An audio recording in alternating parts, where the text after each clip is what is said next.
On arrive souvent à... J'ai une discussion quand même intéressante vendredi à comme quelques reprises durant la journée avec des gens.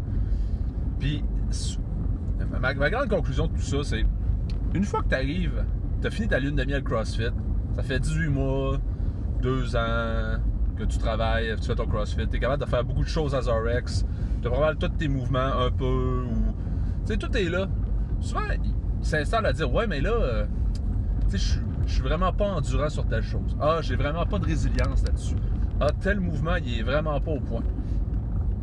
Mais tu sais, je voulais absolument le faire à Zorex. Mais cette quête du RX-là, quand t'es rendu comme expérimenté, ouais, est-ce que tu peux vraiment jouer au CrossFit et t'amuser avec tout ce qui est mis sur le tableau? T'as plus besoin vraiment de scaler, il faut juste t'adapter comme le nombre de reps. Mais à un moment donné, il faut que tu arrives à un stade que t'as un objectif dans le milieu de ton WOD. Tu as un objectif de début de WOD, tu as un objectif, qu'est-ce que tu veux ressortir de ta session aujourd'hui? Si tu veux juste jouer au CrossFit tout le temps, c'est correct, là. Au même titre que du badminton, tu veux jouer au hockey, tu veux pas te rendre nulle part dans des hauts niveaux, tu es juste là parce que c'est ta journée pour ventiler, c'est ton heure pour ventiler, pour avoir du plaisir, puis juste chiller out, puis tu t'en fous un peu, ça te fait chier, mais en bout de ligne, c'est vraiment pas important d'avoir ton muscle up. Tu aimerais ça l'avoir, mais t'as pas de temps à mettre là-dessus. Mais pour les autres qui disent « Ouais, mais moi, j'aimerais ça faire un peu plus. J'aimerais ça un petit peu mieux performer. J'aimerais ça cette année faire un petit peu plus à l'Open ou à telle compétition. Tu sais que ça aille mieux. » Ben, je pense que là-dedans, une partie, c'est de commencer à changer le mindset. C'est d'arrêter de voir le WOD comme étant la compétition perpétuelle et non-stop. Ça, je sors pas ça de moi-même de mon cul, là.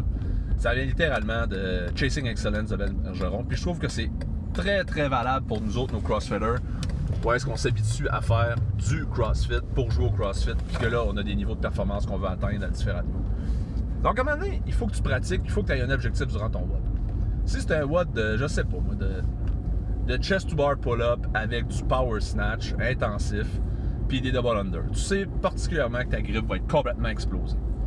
Puis tu sais qu'à un moment donné, ta technique, si bien commencée, va tomber en chute libre à quelque part. Donc, pourquoi pas juste dire « Hey, sais-tu quoi? Mon power snatch aujourd'hui, je vais le mettre vraiment léger. Je vais travailler vraiment dans l'optique de cycler longtemps, des longues séries pendant que ça brûle, mais je sais que c'est tellement léger que ça peut tout le temps lever. Mais ce poids-là sera vraiment pas assez lourd pour me défaire ma grip. Comme ça, quand je vais tomber sur mes chest to bar, je vais pouvoir manger ça par petits blocs parce que je vais avoir un plan. Je ne me lancerai pas en disant « On va voir comment ça se passe, puis je tomberai en un à quelque part. » Tu continues d'avancer. Tu as des blocs de, je sais pas, 3, 4, peu importe où est ton niveau, et tu travailles sur ton enchaînement, ta fluidité, puis de rester calme dans ce maudit mouvement-là. Puis ça, ben, ceux qui se sentent visés, parce qu'on a parlé vendredi, c'est directement pas juste à vous autres, parce que c'est des points qu'on voit souvent. Les gens veulent absolument faire RX, je suis capable de faire le poids, je suis capable de faire les toast to bar.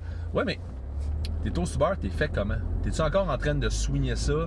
À chaque toast to bar, t'en fais un, tu swings, tu fais ton deuxième. Ben ton toast to bar, mon grand, tu l'as dans un environnement vraiment relax, mais t'as pas de toast to bar.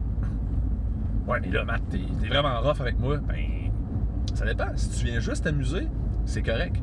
Mais si ça vient avec des discussions, puis des angoisses en disant « Ouais, mais là, il faudrait que je sois capable de plus en enchaîner, capable de plus cycler », baisse ton poids, baisse ton nombre de répétitions, baisse ton niveau de ton skill set. Si on parle de chest to bar, va travailler tes pull-ups pour qu'ils soient les plus ultimes de toute la planète et sans effort. Après ça, tu vas être en mesure de monter un niveau sur un skill qui est plus avancé. Puis, ce skill avancé-là, si tu le pratiques pas en dehors, on va pas nulle part, là. Parce que tu seras pas capable de le pratiquer durant le WOD, parce que là, tu es à haute intensité, tu es fatigué, tu es les avant-bras en feu, puis encore une fois, tu cours après la cloque en avant pour avoir le meilleur temps, et non en train de te dire « Aujourd'hui, je suis en pratique et je prends mon temps. » Facile. Puis ça revient encore au toujours et au septentriel. Pourquoi tu fais ça? Si tu fais juste ça pour t'amuser, fair enough, casse-toi pas la tête, viens t'amuser, viens passer la meilleure heure de ta journée, fais des high-fives, suis ta vie, enjoy the ride. Mais si au fond de toi, tu as un besoin de performance, tu as un besoin d'être meilleur, de te pousser, puis tu te demandes qu'est-ce que tu peux faire pour augmenter ta game, ben, alloue-toi des moments de pratique, puis alloue-toi des intentions quand tu WOD, sans te pogner la tête sur le RX en avant. Sinon, pour le reste, toute votre journée, guys, il fait fucking fret, c'est génial, puis moi, je m'en vais m'entraîner. Bye, là!